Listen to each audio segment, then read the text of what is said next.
Chasing outcomes is the thing that's actually slowing you down. The outcome is a byproduct of the work you're putting in every day and the person you're becoming as a result of it. There's a famous quote by Nick Saban, the former Alabama football coach, that really resonated with me. And I wanted to talk about it a little bit. He says, outcomes are a distraction. Focusing on the process of what you have to do to get the outcome is the most important thing you need to do. And so the argument, this is pretty cool. He says, worrying about results, like let's say winning, for example, in his case, right, is taking focus away from the daily disciplined efforts, the process that is required to get those wins, to achieve what you want to achieve in life.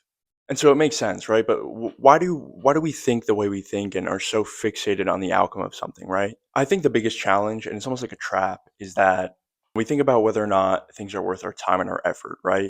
I can speak for myself, having started a couple businesses, it's like you're putting in all this blood, sweat, and tears, this personal equity, like I said, the time, and it's like when you don't see the fruits of your labor immediately, you definitely question, like, man, is it worth it? Like, why am I doing what I'm doing? Is this all going to be for naught? Like, am I wasting my time? It's this back and forth in your head, and it's like, could I be doing something better with my time and with my life and stuff like that. So I think when people don't see immediate outcomes, they sort of question if something is worth their time or effort or energy. So, but that's a difficult way to look at things because the finer things in life typically require more time and energy, and that's what makes them so worth it. But at the same time, that's what also makes them more difficult to achieve, to obtain. And that's because the goals are bigger, the objectives are bigger.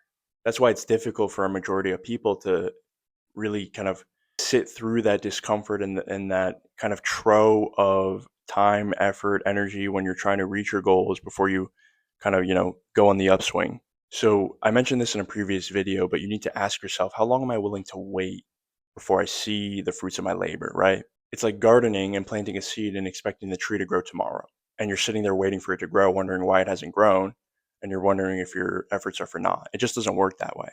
And so obviously this is challenging in practice because it's like you don't know, there's uncertainty, and that's the nature of it. So coming back to the quote a little bit, the process is the only thing you can control.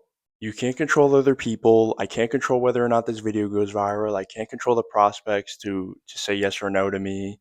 I can't control the stock market if I'm investing. I can't control the timing of things, right? So to that point, ask yourself what you can control, right? You can control your efforts on a daily basis. You can do things with full intention, good energy. You can do things with your mission in mind, with your goals in mind. So when you shift your framework to think this way, you can win every single day regardless of the metric. If you show up every day fully invested in your mission, in your goals, and you execute with intention, you've already won. I think another important reframe when it comes to this concept is to almost disregard the metrics entirely, right? And this is, kind of an interesting idea, but when you look back on your life, let's say you're running a business, right? For the sake of an example, when you look back, let's say I sold my business for $10 million. People aren't going to look back and say, oh my gosh, David sold his business for $10 million. That's, his legacy, right? No. What I at least want people to say when they look back on my life and think about me is, was he a good person? Did he treat people with respect? Did he make a positive impact on the world? Did he make the change he wanted to make?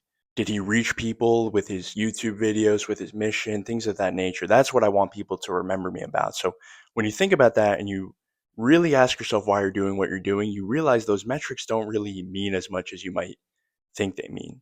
So I kind of want to just remind everybody that these metrics can be almost a dangerous form of self validation and value when they really don't mean anything and they don't define who you are as a person.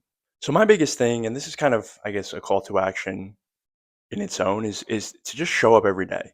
Live by your values, develop a moral compass, treat people with respect, show up every day, act in accordance with who you want to be, and trust the compounding effect that's happening in the background as a result of your actions and efforts on a daily basis. That invisible work that you're doing that doesn't bear fruit immediately is building the foundation. You just don't see it yet.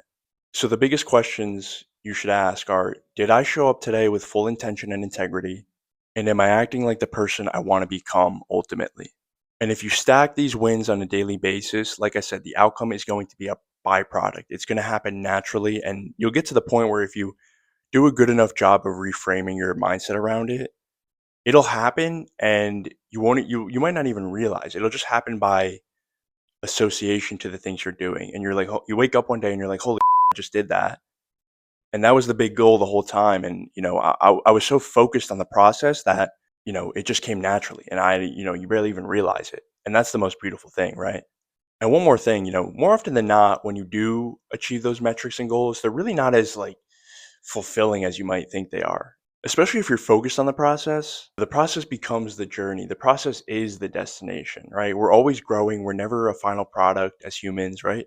A couple things to that point. When you do focus on the outcome, it makes it much more difficult to achieve. It feels like you're pushing a boulder uphill because it's like you're so fixated on this end result that you don't focus on the process. You don't focus on what needs to be done in order to achieve that objective. And secondly, if you were to achieve whatever objective it may be, it's probably not going to feel as good as it would if you just focused on the process, right? You've got this metric or this goal in your mind and you're just grinding away towards it. It's an uphill battle and you eventually get there and it's like, oh, this is it. Like this is what I was working towards type of thing. So focusing on the process turns you into the best version of yourself, the person you have to be. And ultimately, coming full circle, the outcome is a byproduct of that. So it'll happen naturally. You'll be a better version of yourself ultimately, and you'll achieve the things you want to achieve along the way. So fall in love with the work, and the results are going to be what happens when you do that.